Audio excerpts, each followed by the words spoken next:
All right, this is a lecture on Section 3, World War I.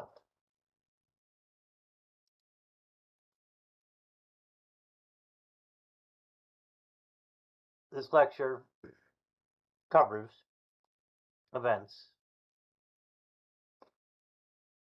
about the First World War. World War I, the fighting began in July of 1914. The United States did not get involved until 1917.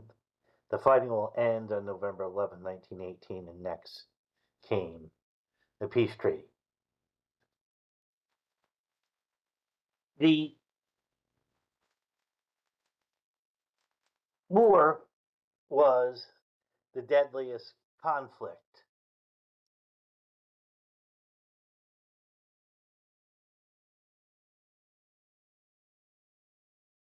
until World War II. And we will study why these countries went to war, why the United States joined, and the legacy of the war. So you'll watch this video. You'll be taking your third quiz on this. I'm also going to, you'll watch this lecture video. I'm also going to post another video about the Treaty of Versailles that you'll also need for the quiz. And you'll need this PowerPoint too. So, World War I was not quite a world war. It was mostly fought in Europe. I put a map here of Europe in 1914. Europe in 1914 looks very different than it does today. At the time, Europe was governed by empires, the German Empire, the Russian Empire, the Austrian-Hungarian Empire, took up most of Central and Eastern Europe. You also had England and France, then the Low Countries, Holland, Belgium, which will play a key role in the war. Well, this war, which began in 1914, the spark that started the war was the assassination of a man called Franz Ferdinand, who was the heir next in line to the throne of the Empire of Austria-Hungary. Sunday, June 28, 1914, he is shot and killed, along with his wife. The government of Austria-Hungary blamed the country to the south, called Serbia, claiming that Serbia was involved. Serbia denied it, but Austria-Hungary threatened war on Serbia, precipitating something known as the July Crisis, when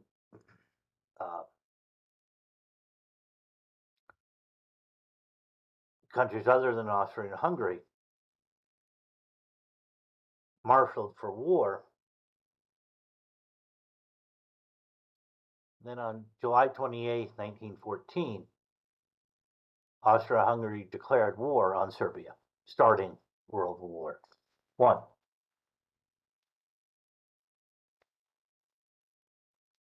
Europe is now at war. On one side are Russia in the beginning, Russia, France, and Britain in 1914, Austria-Hungary, Germany on the other side. Those are the main participants. Germany is the strongest country in this, has the strongest army. Germany decides that it's going to use this war to attack its enemies to the east and west. And in August of 1914, Germany invaded Belgium, a small little country that was neutral. It was not supposed to be an invasion of Belgium. Belgium was never supposed to be part of any war. All countries had agreed to that. But Germany violates this and invades Belgium, which brings Great Britain into the war. Great Britain, England, declares war on Germany, so you don't have a total war in Europe. And Germany commits allegedly war crimes, which angers people in Europe and in the United States. Now, this war is fought again in Europe. The Germans try to invade France via Belgium, but they get stopped. And they settle on something called the Western Front, excuse me. Germany's army is on the eastern part of the Western Front. It's a line separating France and Belgium and Germany. And England and France's armies on the other side. And for 4 years, these countries fight over this small amount of territory. The Eastern Front, the Russians are fighting the Germans and the Serbians and the Austrians. No sign could gain an advantage, and the war bogged down, and you have something known as trench warfare. Now, it's important to know at the time the United States stays neutral. Repeat that. America's official policy when the war breaks out is neutrality, neutral. The president of the time, Woodrow Wilson, says the United States will not get involved. He gives a speech and says the United States must be neutral in fact as well as in name during these days that are to try men's souls. We must be impartial in thought as well as action, must put a curb upon our sentiments as well as upon every transaction that might be construed as a preference of one party to the struggle before another. We won't fight, and Americans, I don't want you rooting for any.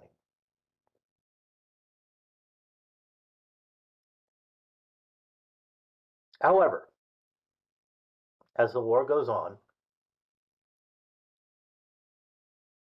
Germany continually does things that angers America. The invasion of Belgium, a neutral country, allegedly committing war crimes. Germany is the first country to use poison gas. Then in 1915, Germany bombs a ship in the Atlantic Ocean called the Lusitania. 128 Americans were on that ship. Excuse me, 128 Americans were killed.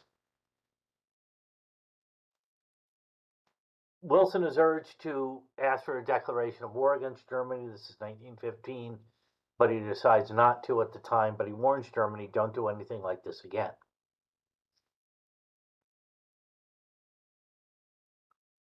Now, as I mentioned, the war bogged down. The fighting began in August of 1914. In 1915 and 1916, this war continues along the Western Front. Germany versus France and Britain, neither side can gain an advantage. By this point, Italy has also joined the war on the side of Britain and France, but they're not making much of a difference. Austria is bogged down on the Eastern Front. The war is a stalemate.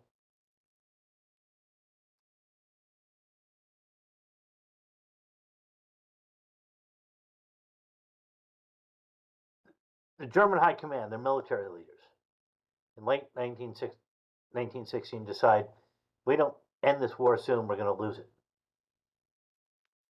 You see here the war in 1916, December 1916. So the German military decides in late 1916 they're going to take several monumental steps to win the war. Now, they realize that this will bring the United States in the war, but they figure by the time the United States mobilizes and sends its army over to Europe, we'll have won by then. So Germany gambles that they can win the war before the United States gets involved. And the key thing that Germany does is in early 1917, they announce that they're going to blow up every ship in the Atlantic Ocean. It's called unrestricted submarine warfare. Their goal is to effectively kind of starve England and France. They have these boats called U-boats, submarines. They're going to blow up passenger ships, merchant ships, any ship between England and France, or any ship off the coast of England, off the coast of Ireland, which England controlled. This violates international law. They're not supposed to do this. They told Woodrow Wilson, we won't do this anymore. But again, they want to win the war.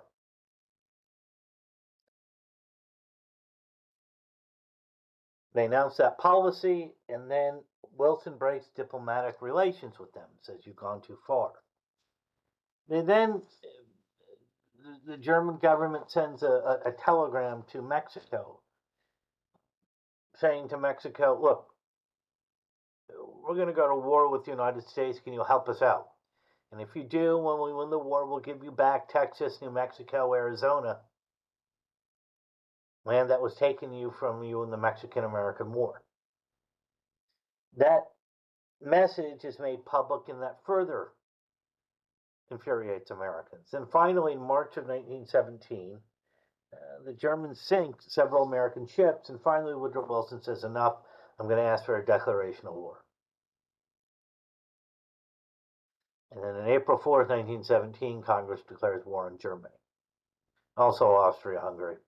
But the main country is Germany. So the United States is now fighting with Great Britain, France, and Italy against Germany.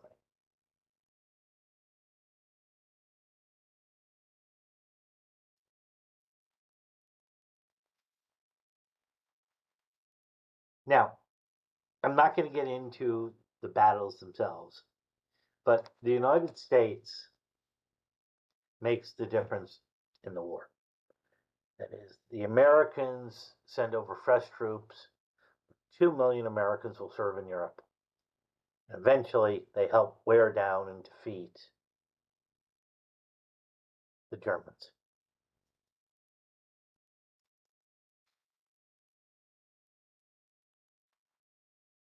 Germans, by October of 1918, know the war is lost. And then in November of 1918, the end of the war, the Kaiser, the leader of Germany, flees to Holland. The Germans sued for peace, and on November 11th, 1918, the fighting stops. The next thing is for the countries to draw up a treaty. That is, Germany has signed an armistice saying, okay, we will stop fighting. What happens when a war ends is countries have to sign a peace treaty. Well, the negotiations for the treaty are going to be held in the city of Paris, France. And these negotiations begin in January of 1919. And they last 6 months. Woodrow Wilson, the American president, attends the negotiations. And he mostly negotiates with the leader of Great Britain, France, and Italy, called the Big Four. Germany is not invited. Germany is told they're deciding the future of Germany, but Germany is not invited to the conference, to the negotiations. Woodrow Wilson, before the war was over, had announced 14 points. That is, if you see Wilson in the world, said in a speech in January 1918, I'm going to offer 14 points. These 14 points are going to ensure that there's never another world war. The most important point was the last point, in which you would have a creation of a League of Nations. That is an international body that will, in the event of a possible war, get together and try to avert a war. That these nations will work in concert with each other. So, Wilson, when he goes to Paris, wants a treaty that includes a League of Nations and some other things. However, the leaders of France, Britain, and Italy want to punish Germany, take Germany's land, get money from Germany and Austria. Wilson reluctantly goes along with doing that because the other leaders say to him, if you don't go along with this, we won't include the League of Nations in the treaty. Eventually, the treaty is signed.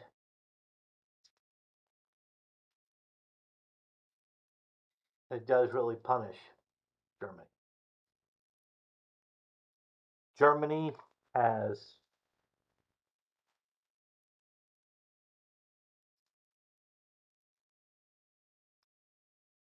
over 10% of its land taken away.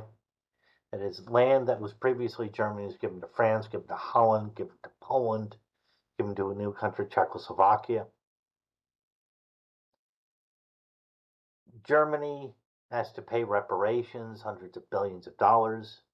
Their army and navy are limited. And then finally, there's a clause in that called Article 231 that effectively blames Germany for the war, called the War Guilt Clause. This makes Germans very angry, and it will help explain the rise of Nazism and Adolf Hitler. We'll get to that later on. Now, in the United States, a treaty is negotiated by the President of the United States. However, in order for the United States to enact a treaty, it has to go through the United States Senate. At the time, there were 96 senators, meaning 64 of the United States senators had to agree to, had to say yes for the United States to join, to enact the treaty, and which included joining the League of Nations. The treaty is signed on June 28, 1919, 5 years to the day after the Archduke was assassinated. Woodrow Wilson is a Democrat. However, the Republicans control the Senate, and there are a few Republican senators who want to make changes to the treaty.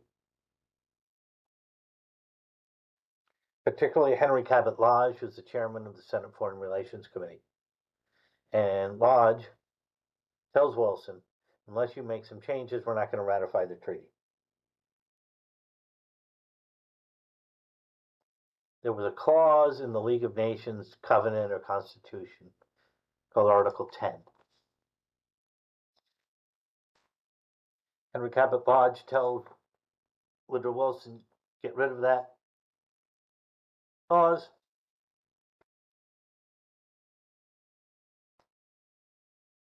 Wilson says no.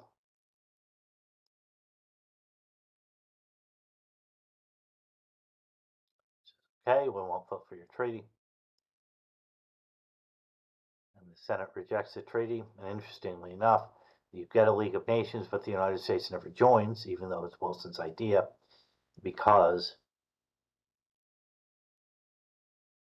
Republicans don't go along with it. That concludes this lecture. Now, as I said, you need the PowerPoint for the quiz. I'm going to put, I think, 2 videos from the internet on here. So when you take quiz 3, you have the PowerPoint, this lecture, and then the 2 videos that you'll need for your quiz. That concludes this lecture.